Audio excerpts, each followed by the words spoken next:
Okay, let's start at the shallow end of the swimming pool, because for most of you watching this video, it's at the shallow end that you're going to have your struggles in life, that you're going to be splashing water on one another. How do you handle the issue of minarchism, libertarianism, anarchism, anarcho-capitalism? How do you handle these types of claims? Whether we think of them as political economy, political philosophy, what have you, how do you handle them when your loved ones tell you that they sincerely support or represent the position? How do you handle them when maybe your coworkers and colleagues come to you stating these convictions? My own thoughts about this end of the swimming pool, shall we say, have not changed in 20 years. But what has changed for me is that I've had more and more experience talking to people face-to-face or sometimes through a medium like Skype over the internet with people who sincerely, advance these views. And I think that most of them have, in a sense, never really put their own beliefs on trial, have never really tested them against any reasonable standard, precisely because they're just shocking enough that people who disagree with them will tend to shut up and slink away. Most people just will not want to have the conversation.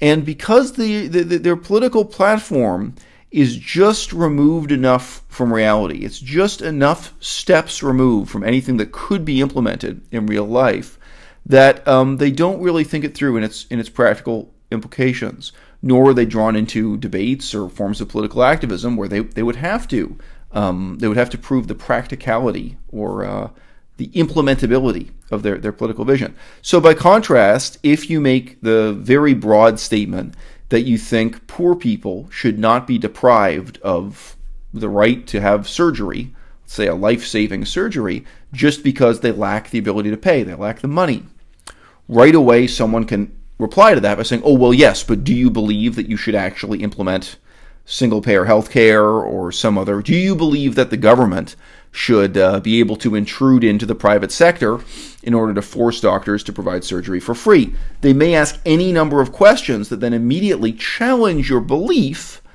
not in the question of is this or is this not a good belief in some isolated and abstract sense, but they're challenging you to take your belief and prove that it has some practical value if it were to be implemented in this real world as policy. So that's the type of thinking I think that anarchists and anarcho-capitalists really lack exercise in doing. And even the more respectable counterparts of those philosophies, libertarians and minarchists, they really tend to lack that kind of practical experience. So I'll start with an allegory, but it's an allegory that overlaps with the case I want to talk about here. There was a brief fad for anti-debt hysteria and anti-banking hysteria. And this was a little bit more left-wing, but certainly included a lot of libertarians. This happened back in the We Are the 99% movement, the Occupy Wall Street movement, and there was another movement that to some extent tried to co-opt that excitement, to some extent really was part of that movement, referred to as the Zeitgeist movement. So again, some libertarians were involved with that, some leftists, some kind of recovering socialists looking for a new hat to wear and this sort of thing. Definitely some anarchists too. So those movements had in common a deep hostility towards bank loans and debt. And I had a fairly long dialogue with a proponent of that view at the time. So someone who was really chuffed by the success, the short-term success of that movement, that they'd had these street protests that many people attended. And I said to him simply, I said, so the view you're presenting of the world is that it is an advantage not to have access to bank loans. You've just explained to me that you think it's a terrible thing, that it's a blight on humanity, that it's a form of enslavement for people to receive a loan, for people to go into debt. So you actually think it's disadvantageous for, middle-class people or working-class people to receive bank loans. So within the history of the United States of America, we have a very clear test case here. Under segregation, under racial segregation in the United States, after the end of slavery, but before maybe 1980, African American people did not have access to bank loans, credit cards, debt, home loans, etc., the same way that white people did. They didn't have absolutely zero access to banking, but this is an incredibly well-known, incredibly well-attested, fact. It's one of the reasons why it was very difficult for black people to become business owners and homeowners and so on in the post-World War II period. But even going back before that, let's go through the whole period of, so-called segregation. Slavery is over, but black people don't have equality yet in the United States in this long period of time. If you believe this theory, you should be able to point to that history and say what a tremendous advantage African Americans had because they did not have these loans. They did not have access to debt.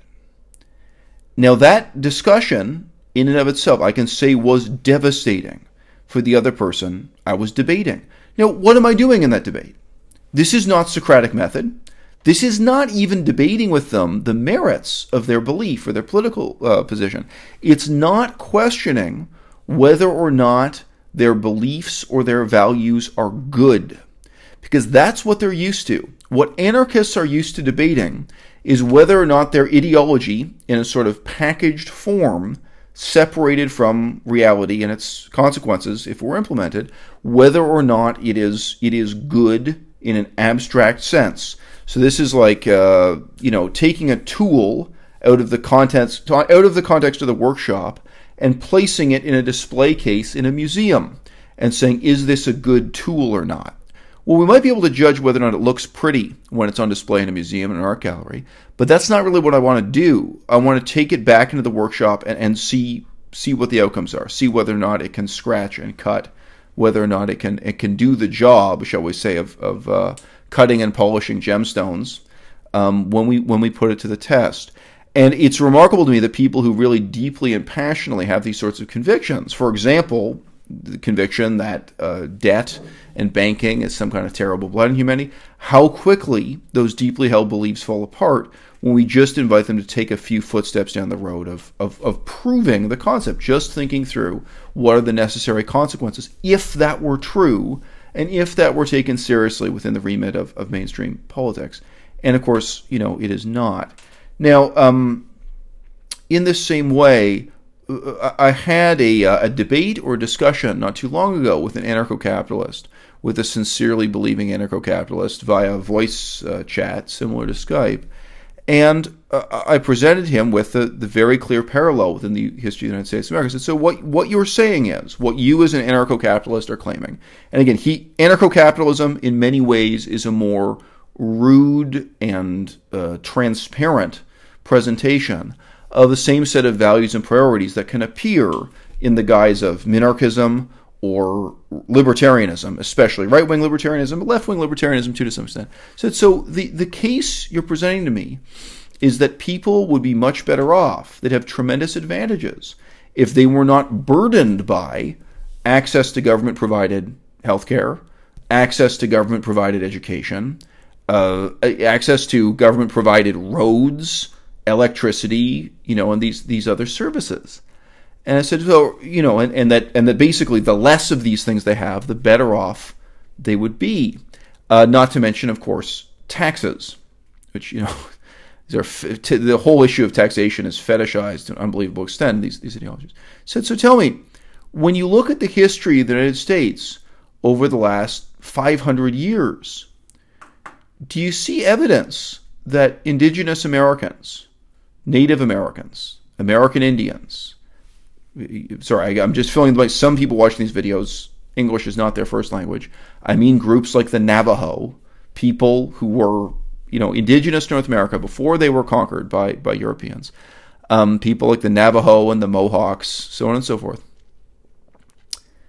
Do you see that those people have had tremendous advantages or tremendous disadvantages when you compare their communities to the white European settler communities that are in some cases adjacent to them that had much better access to those same government services? Now, this is a case-by-case issue, but especially if you're talking about over 500 years, there are many, many cases where you can point to a native reservation and see that it was, from a left-wing perspective, from a mainstream left-wing perspective, the native reservation was in a state of neglect. You say it was not receiving government health care, it was not receiving electricity or running water in pipes or sewage and sewage treatment. We still have these problems in Canada still this day, that they either were not receiving education at all or receiving very little education or only education provided by charitable groups like Christian missionaries, but not government education. And then step by step, again, if we're talking about the full 500 years, obviously within the last 30 years, there's been an effort to try to catch up and provide Indigenous peoples and their reservations, even with colleges. But for a very long time, these government services were either lacking or were really absent. You can find examples of tribal peoples who were really completely neglected with these government services. If you believe this as an anarcho-capitalist, if this is your doctrine, when we have two people living adjacent to one another, one of whom is being given these government services that you say are bad, and another group being deprived of them, we should see all the benefits that you're claiming. You're claiming our society would have these benefits in future if we lacked those government services. This should be proof positive for your ideology. So why do we see that, or why do we not see that? Now, the fellow I debated that with, that anarcho-capitalist, to be honest, I think he was just too stupid and too ornery to really take it on board. But he had no answer for this. He really could not deal with a simple real-world example like the history of Native people within his own country. It's very obvious when you just glance at this. You can look at adjacent communities. It's not the case that the privileged white people are being oppressed by being provided with sewage treatment, running water, drinking water, electricity, access to healthcare, schools, etc., whereas the Native Americans nearby are being liberated or have some advantage by being deprived of these things. That has just not been the case, and to some extent still today it's not the case. Today there's a general situation of trying to catch up, in some cases try to overcompensate by providing exactly the services that were lacking for so long on Indigenous reservations. So any of these ideologies, if we just draw them out into the workshop of ideas, away from the museum of ideas and into the workshop of ideas, very quickly they start to fall apart.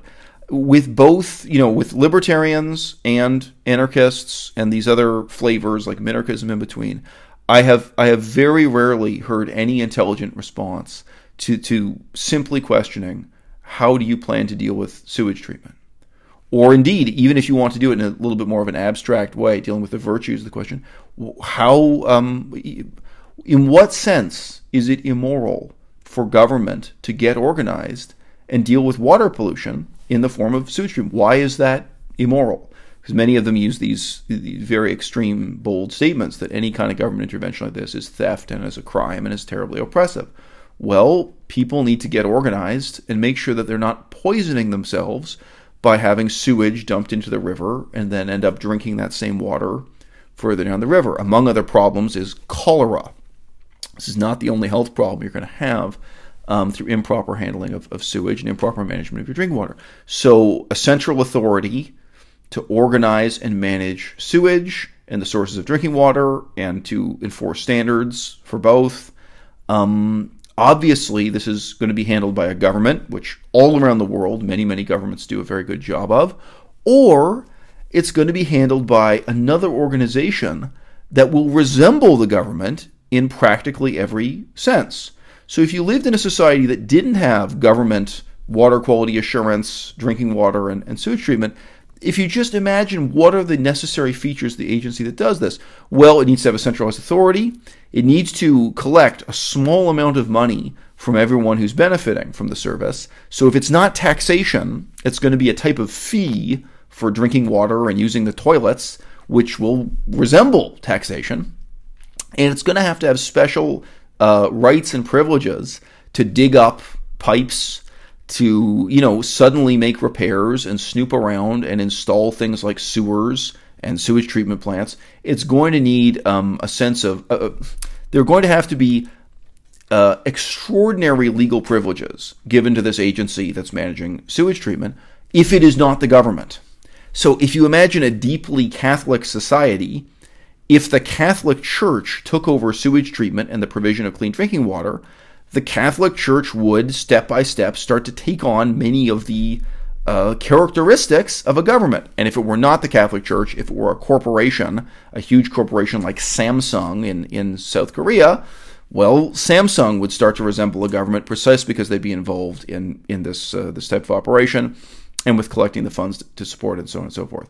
So even if it were privatized, we're not really escaping the same questions, whether they want to phrase them as justice and injustice or just questions of practical implementation. If you had two adjacent countries over a period of 100 years, and one of these countries was fastidiously adhering to a minarchist doctrine. So minarchism is basically anarchism light, or even libertarianism light. Minarchism is kind of the easiest, the most presentable of these ideologies. Minarchism is the idea that you should minimize the power and authority of the state, have government reduced to essential functions. Some people like to say that the government serves as a night watchman. So you still have police and the military and probably, some infrastructure role like roads and electricity. But you strip the government down to its minimal essential aspects as much as possible. And of course, this, again, if you guys are familiar, this resembles what libertarians often say and what especially anarcho-capitalists, but many types of anarchists will say. So when they're not talking about completely eliminating government, minimizing government in this sense.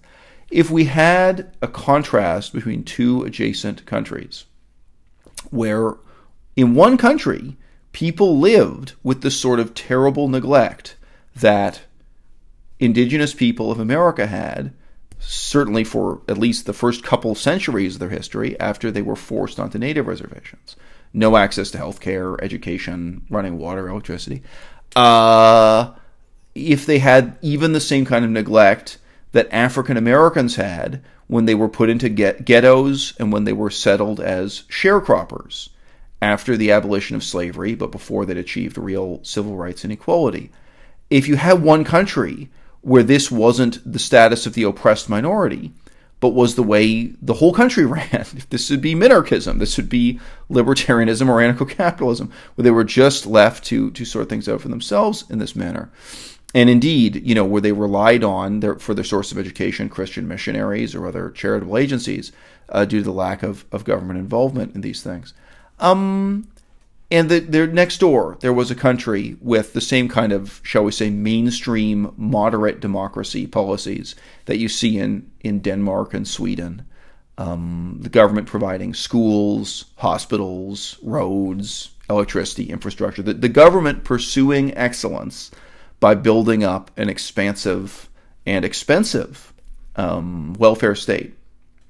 If you have the welfare state adjacent to a minarchist state or a libertarian state over a period of 100 years, which society will perform better in all the ways that really matter?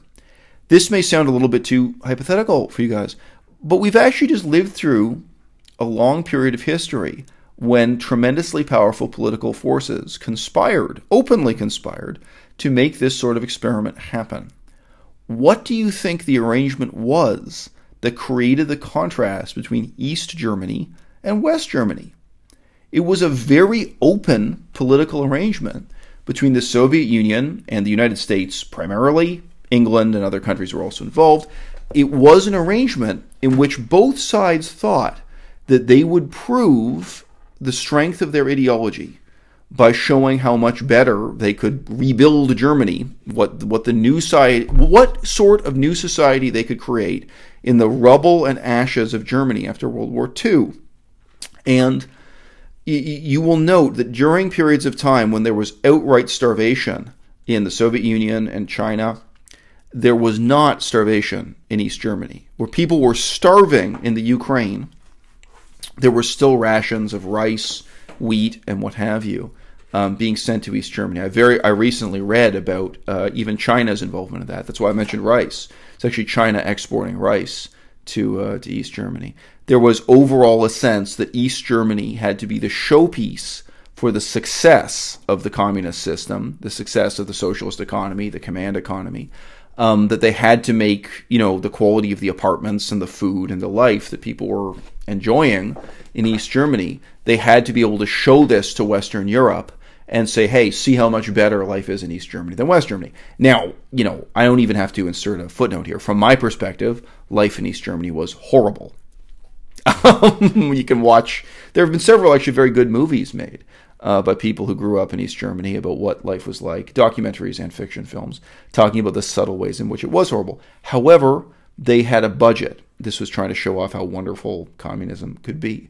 And meanwhile, West Germany, that's the side of Germany you guys are more familiar with, was the capitalist paradise, and to some extent, Western powers were putting time and attention and money into rebuilding West Germany to be a bit of a showpiece for how good the Western European model, the democratic capitalist model, could be. And guess what? Both sides of the Cold War were delighted with this arrangement.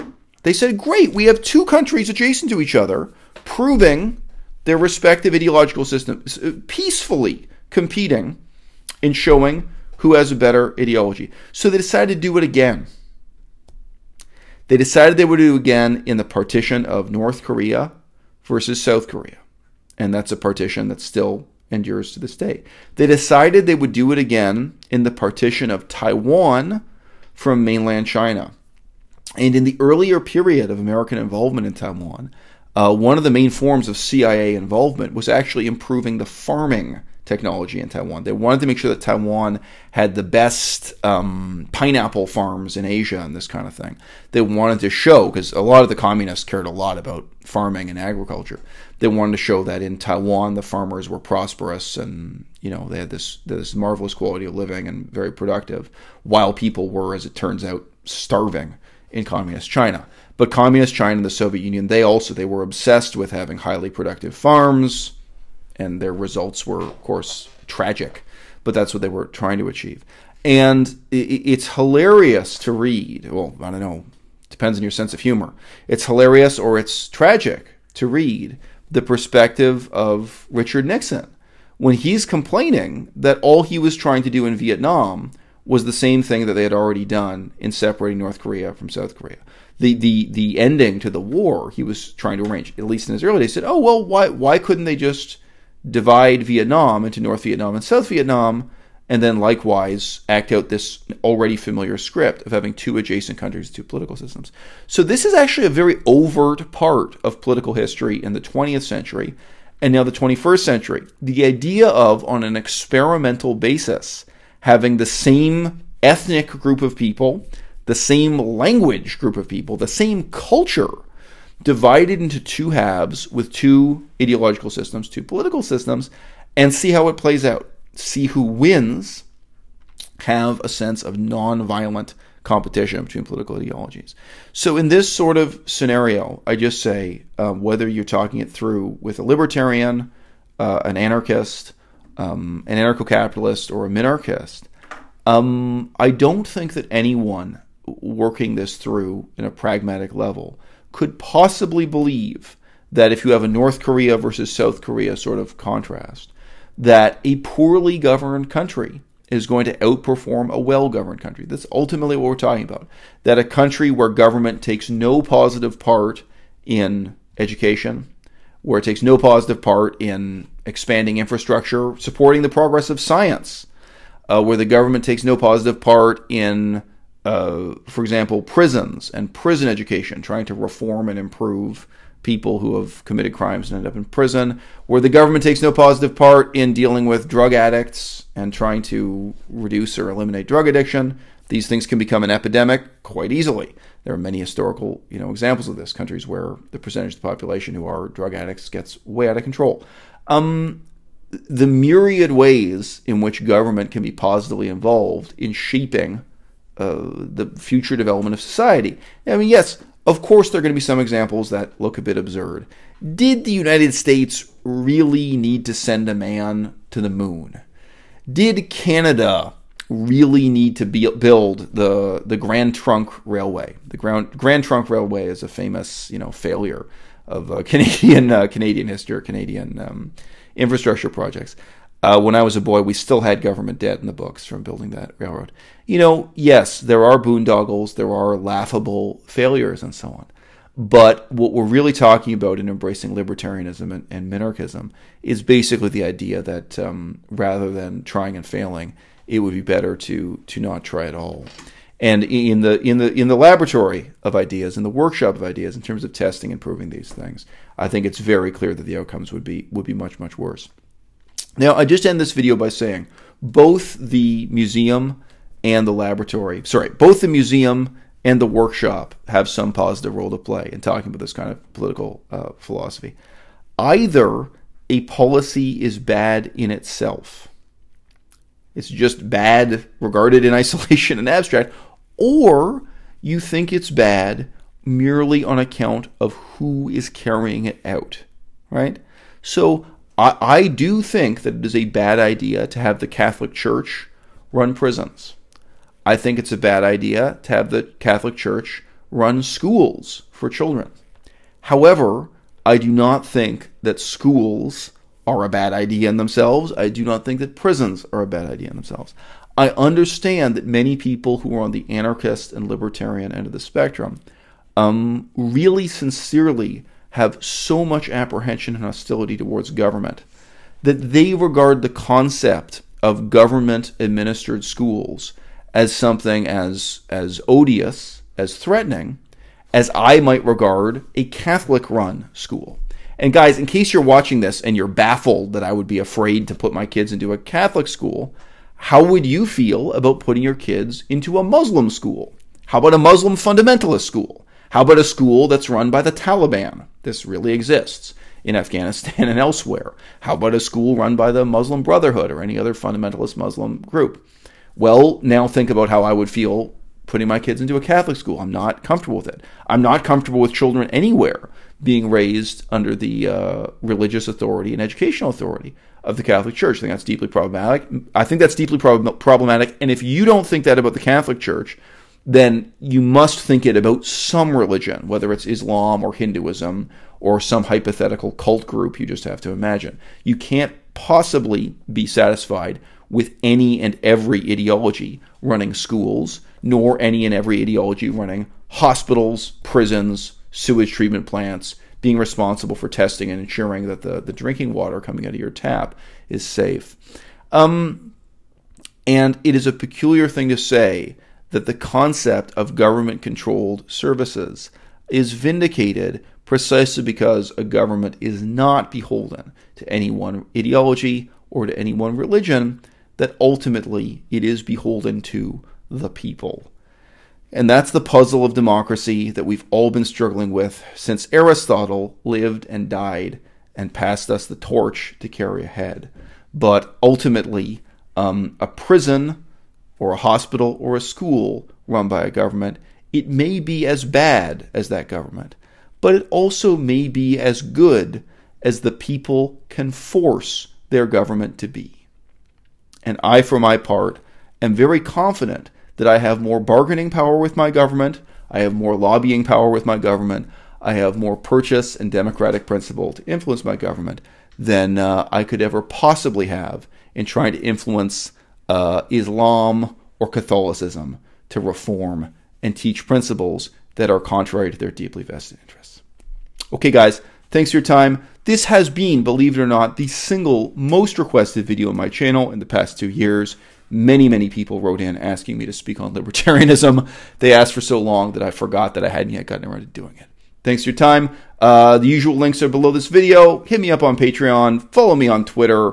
Write to me by email. Hit me up. Bye-bye.